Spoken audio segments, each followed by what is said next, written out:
Vocês ainda se lembram de quando começou a guerra da Rússia invadindo a Ucrânia? Vocês ainda se lembram? É, porque já faz algum tempo. Já faz algum tempo. E vocês se lembram de como é que foi a reação das pessoas aqui? Não estão lembrados? Eu acho que o canal ele registrou o sentimento geral. Nós, particularmente, né, ficamos horrorizados com a invasão, como, aliás, uma boa parte do mundo. Mas,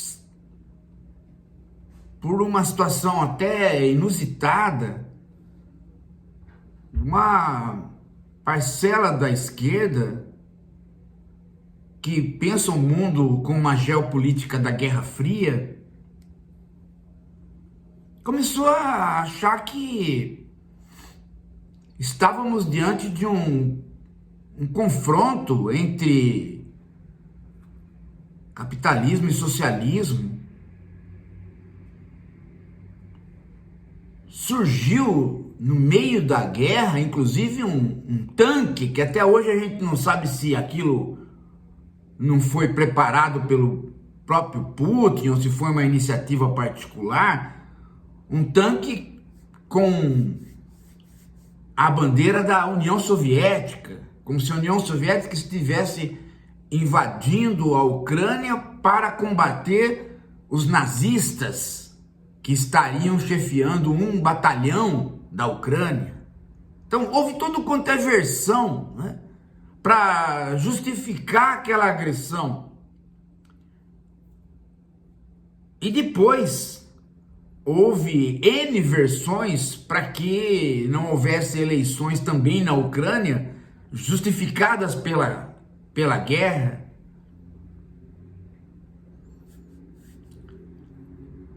Era importante para alguma parte da esquerda aqui no Brasil ficar do lado do Putin, como se o Putin fosse o herdeiro de uma União Soviética que voltaria a existir, ou como se o Putin fosse um presidente democrata.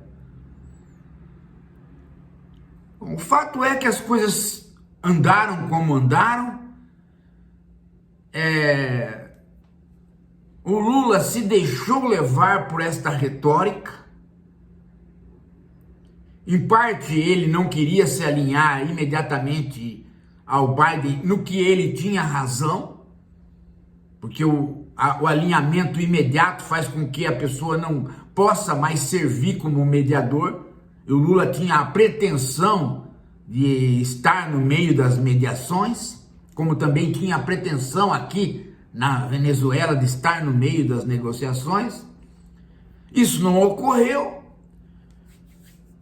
mas uma boa parte da esquerda continua, né, achando que a Rússia, a mamãe Rússia, né, ainda é a herdeira da pátria do socialismo. Tem gente dentro do PT que ainda pensa isso. E tem gente na direita que gostava do Putin e que transferiu o seu gosto para a Ucrânia, então, a partir daí.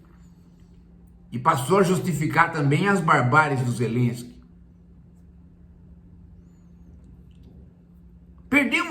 A verdade é que o mundo perdeu todas as oportunidades que tinha para selar a paz. E aconteceu o pior, pelo menos em termos políticos mundiais. Não aconteceu o pior em termos de guerra, porque a guerra estava caminhando para uma situação perigosa mesmo, né? Ainda está.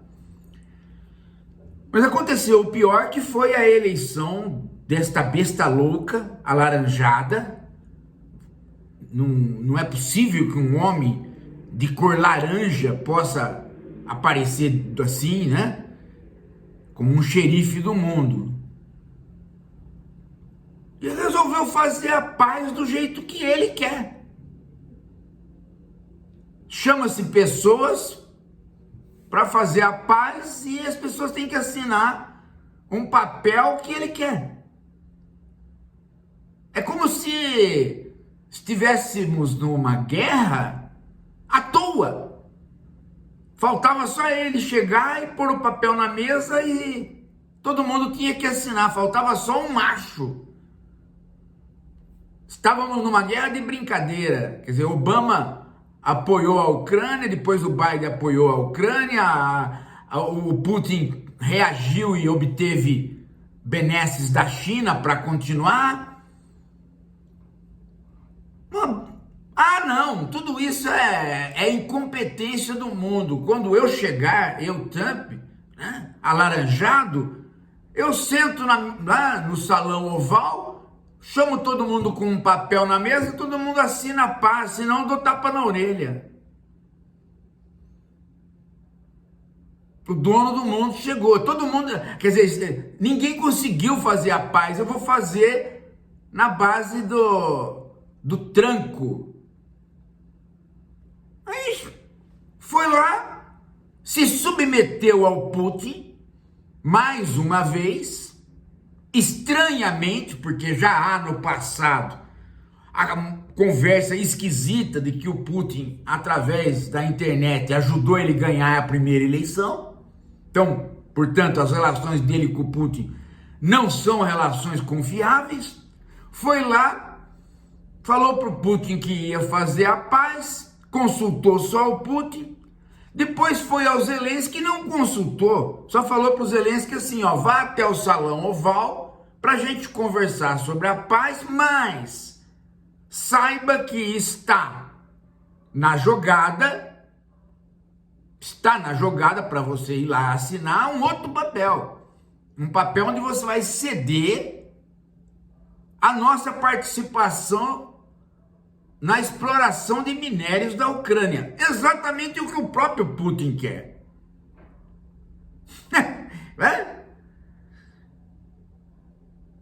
Aí o Zelensky chegou e o cara falou para ele, o vice-presidente, você chegou aqui e falou obrigado? Não, já agradeci o povo americano. Não, falou obrigado para este governo? Você falou para o Biden. O Biden é um idiota. Não, eu fui ajudado pelo Obama. O Obama, aí eles deram um passo para trás, né? Mas o Obama não te deu armas, quem te deu armas fomos nós. Você falou obrigado? Não, eu já agradeci. Não, fala obrigado aí, se não falar obrigado, começou a humilhar o cara. Aí o Trump falou para ele que ele não tinha cartas ali para jogar, que ele tinha que obedecer. Eles não chegaram nem a colocar na mesa o papel para ele assinar, não da paz, mas da cessão, da exploração dos minérios. Parece que a preocupação do Trump era muito mais se impor como macho, ele e o Vance, do que serem negociadores. Porque eles inviabilizaram aquilo que o Zelensky acabaria assinando. O Zelensky foi lá disposto a receber mais ajuda, talvez inclusive a reconstrução do país, e iria acabar assinando o papel. Ele não assinou porque simplesmente o que foi exigido para ele não eram os minérios. O que foi exigido para ele era que ele saísse dali lambendo as botas, literalmente, dos dois. Ele foi ali para ser humilhado. Toda a sensação que eu tive assistindo aquele episódio é que estava na jogada um ranço contra o Zelensky, que era um ranço interno. Em outras palavras, Trump e Vance ganharam as eleições, mas acham que perderam. É muito parecido com o Bolsonaro, que ganhou as eleições e achou que perdeu na primeira vez. E agora perdeu e achou que ganhou. Né? Eles ganharam as eleições. Então, por que esta raiva do Biden e levar em consideração o Zelensky não como um presidente, mas como alguém que fez campanha para o Biden. Ah, mas você esteve aqui e fez propaganda aqui do seu país junto com o Biden. Quer dizer, pera lá, as eleições americanas já acabaram. Vocês me chamaram aqui para se vingar dos democratas? E agora vão descontar em mim o fato de vocês acharem que apesar de ganhar não conseguem governar? Estão com raiva de quem? Esse é o drama, gente. Esse é o drama. Talvez a gente tenha, aqui na esquerda reflexiva, né, de começar a pensar nessas coisas também pela ordem do âmbito psicológico. A ordem econômica está na jogada, a ordem social e política está na jogada, mas tem algumas questões psicológicas que talvez seja o caso da gente levar em consideração, inclusive para nós mesmos. Todas as vezes que nós trabalhamos no âmbito do ressentimento, no âmbito do recalque, da mágoa, os objetivos reais que a gente poderia alcançar não são alcançados. E o que é alcançado é a ampliação da mágoa. O Trump vai passar 3 anos achando que ele é um perdedor, que ele tem que ficar ganhando eleições, ou ganhando humilhações em cima daqueles que apoiaram ou por contingências históricas estiveram com o Biden. Você veja que, só para você ter uma ideia do que eu estou dizendo, e que serve para nós aqui, serve para nós inclusive individualmente, cada um de nós. Veja só, o Obama sentou com ele no funeral do Carter. A primeira coisa que ele falou pro Obama foi de mágoa. O Obama foi lá para tentar um acordo, para ele manter o acordo com o Irã, né? Foi lá dar um toque, mantém, às vezes a gente tem que ter, né? E a resposta dele foi, tá vendo aí a Hillary? Tá vendo a Kamala? Elas me odeiam. Obama, caramba, eu não, tudo bem, mas ou seja, mulheres têm que se submeter a mim, mas elas me odeiam. Quer dizer, ele não consegue sair de um ciclo, de um mundo fechadinho, e isto vale muito, gente, para a gente não cair nisso, não cair como país, não cair como grupo político, não cair como comunidade de estudos, e individualmente, não cair nisso. Não tomar alguma coisa como sendo o eterno inimigo, não tomar alguma coisa como sendo aquilo que, digamos assim, é um obstáculo, porque na maioria das vezes esse obstáculo é uma fantasia de obstáculo e começa a nos impedir de avançar na própria vida pessoal. Eu estou dando esse exemplo porque eu estava conversando com a Maria Ângela agora há pouco e ela estava dizendo para mim que às vezes, né, a esquerda reflexiva no canal acaba às vezes não tendo certo impulso, ímpeto de motivação. E nós estávamos conversando sobre lançamento de livro, né? E ela estava me dizendo com razão a seguinte coisa: quando a gente vai lançar um livro, o canal precisa estar empolgado com isso. As pessoas precisam estar com vontade de estudar. As pessoas precisam estar não com obstáculos fantasiados que elas põem para elas tropeçar, mas com caminho livre. Então eu falei, puxa vida, mas o exemplo do Trump cabe exatamente aqui. Eu ouvi de muitos de vocês, eu voltei a estudar por conta do canal. Mas será que você continua estudando? Ou acabou o ímpeto? Ou você e alguns de nós inventamos novas fantasias para pôr como obstáculo para a gente tropeçar.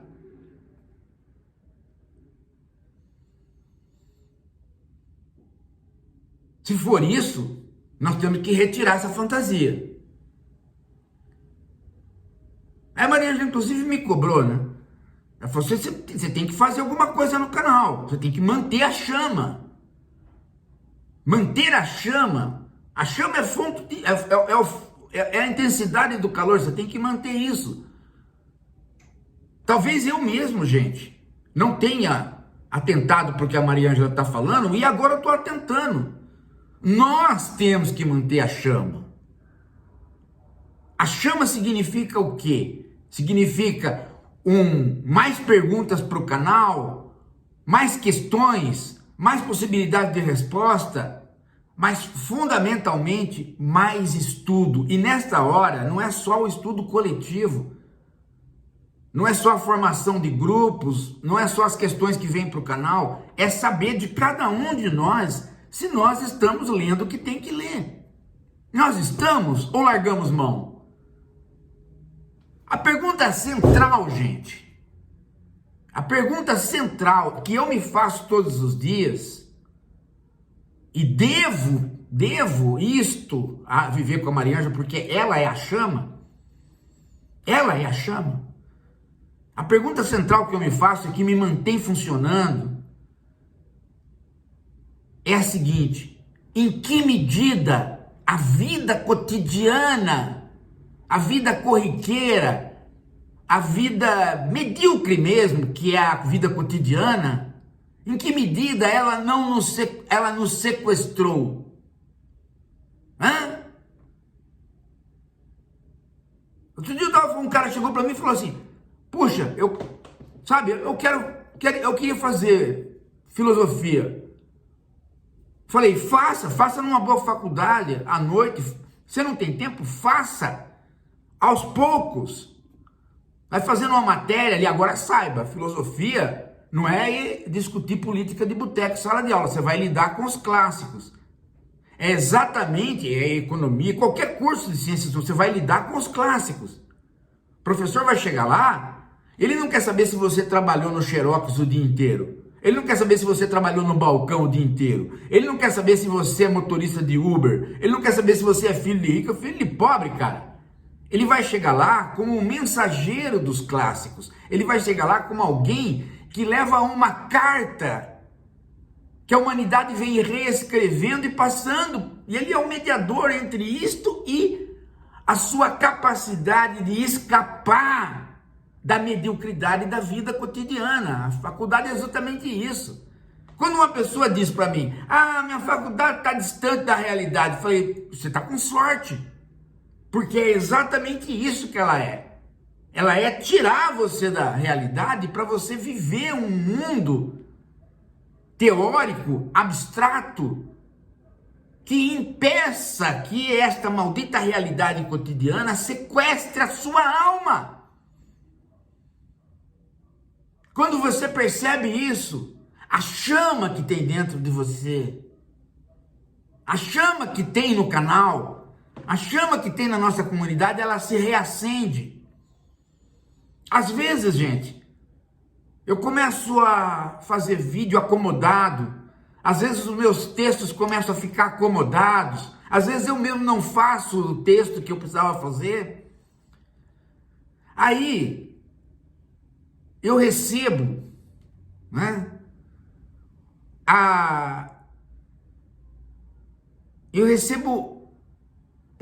um calor que uma figura como a Maria Ângela tem.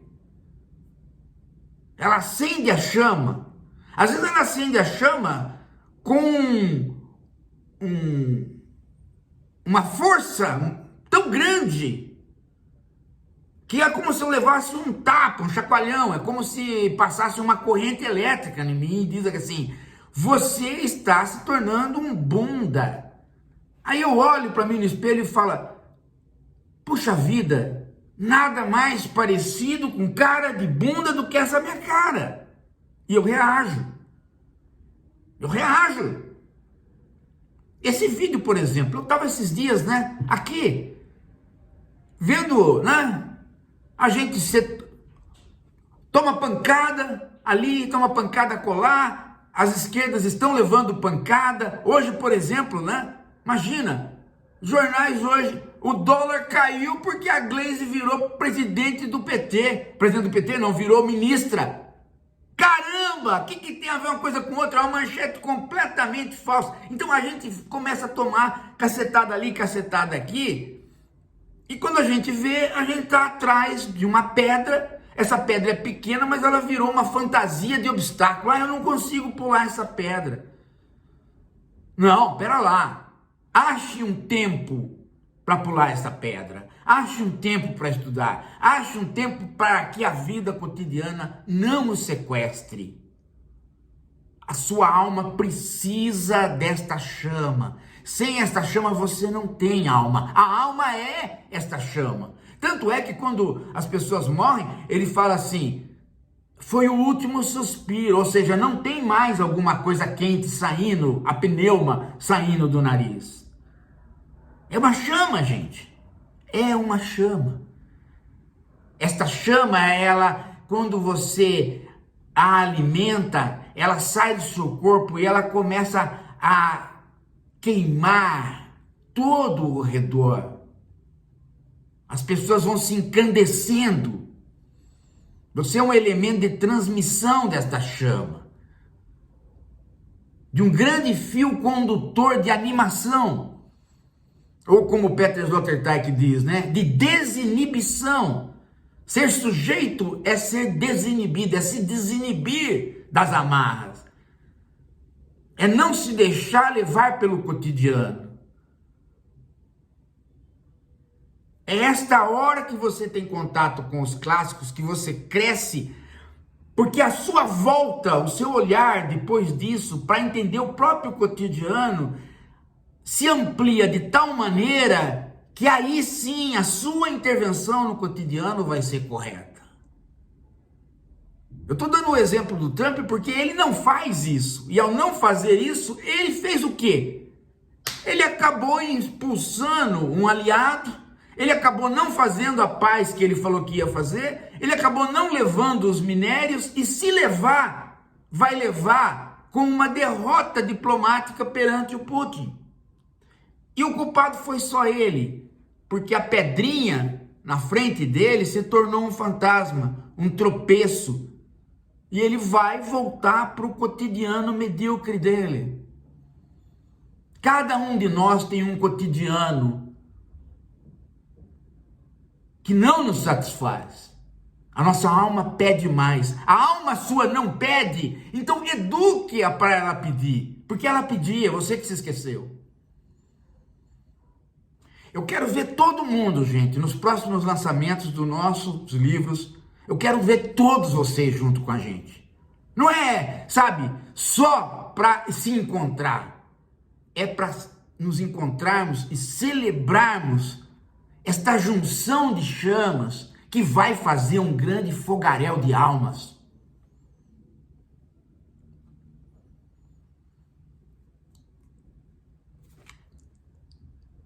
Pega o livro, pega os livros, começa a ler. Não aceite o sequestro da vida cotidiana sobre você. Não aceite. Daqui a pouco a gente volta.